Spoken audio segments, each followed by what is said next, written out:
Saudara Jepang menurunkan peringatan dini tsunami kepada warganya pada Senin waktu setempat setelah terjadi gempa bermagnitudo 7,6 di Pulau Pesisir Barat.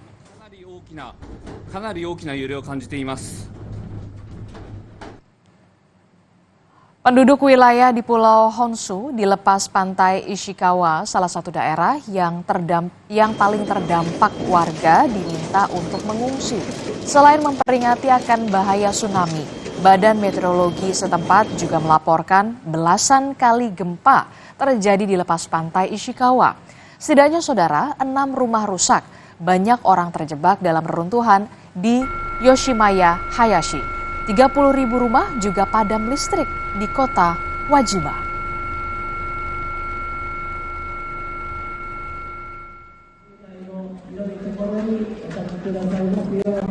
Seorang warga Tokyo sedang mengunjungi kuil saat tahun baru di kota Toyama ketika gempa bermagnitudo 7,6 melanda pesisir pantai bagian barat Jepang.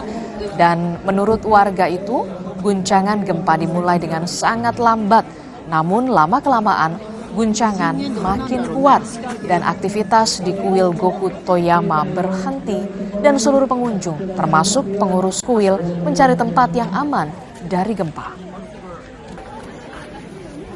And at first, people just were stunned, and they kept trying to go to the shrine. Everybody was standing in line pretty much. It's Japan, but what happened is that all of a sudden it had another shake, and then people just started. They were asking around what to do, and then finally one of the priests came out and said, "Run!"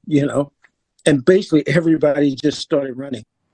Sementara itu, Saudara, Perdana Menteri Jepang Fumio Kishida dalam keterangan persnya menyatakan pemerintah Jepang akan berusaha menangani permasalahan dampak gempa di pesisir barat Jepang dengan membentuk kantor tanggap darurat dan memberi informasi akurat kepada masyarakat dan merespon bencana dengan mengutamakan nyawa manusia.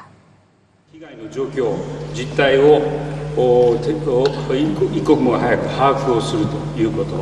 3点目は地方自治体とも連携をしながら引き続きこの強い地震の発生に十分注意していただかなければなりませんし、そして津波の予想されている地方においては Oke, baik, informasi tadi sekaligus jadi penutup jumpa kita di Sapa Indonesia pagi hari ini. Saya Distila Rasati. Dan saya Paskal Siswari, berterima kasih atas kebersamaan Anda. Sampai jumpa.